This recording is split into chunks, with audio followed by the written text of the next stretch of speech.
Today we will discuss that what is debt trap.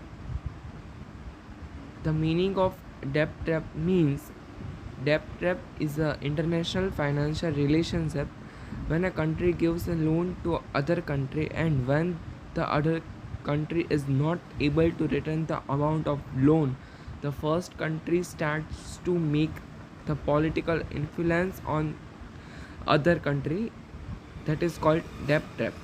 And the most influential country in this debt trap is China. China gives loans to other countries, and then when the other countries are not able to pay loan, China uh, takes their assets. First is Africa. In African countries, they have lose their dependency on IMF and World Bank for loan.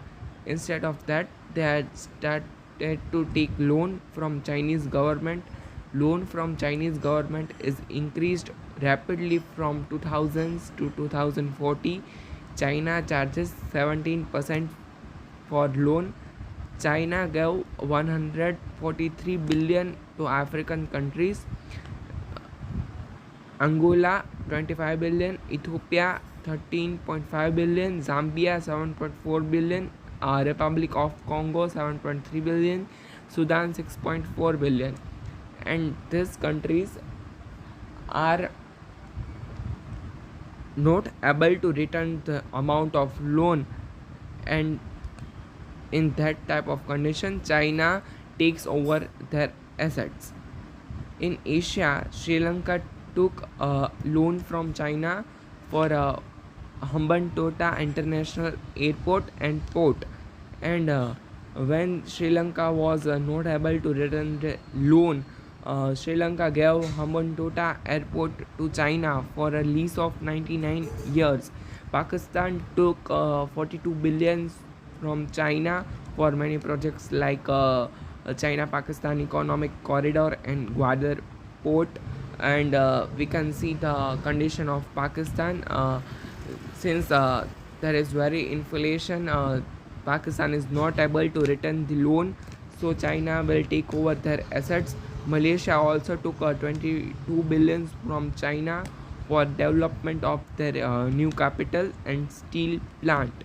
And also Maldives, Tajikistan and Laos took loan from China. Thus China is making its influence on all over the world. And if we want to stop it, oil trading will be controlled by China in South Asia and Asia. China also gave loan to Mongolia and Kazakhstan in Asia. So uh, the influence of Japan and Korea and India is decreasing in Asia. So we should increase our influence in Asia, so that Indian government took look after many projects like Bharatmala project to increase exports, to improve our connectivity. Indian government also started a construction of road Kolkata to Bangkok to improve our connectivity with South Asia.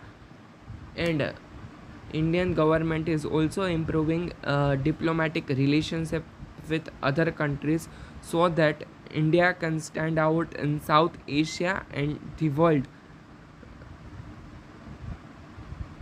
And we also started some developments in inside of country like a gift city in Gujarat.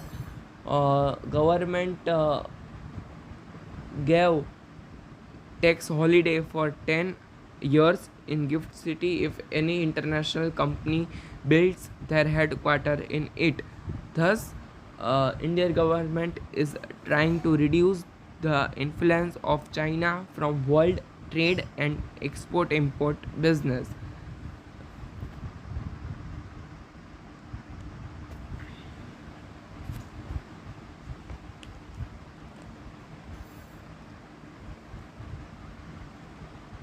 And India and many other countries wanted to make their influence in European continent.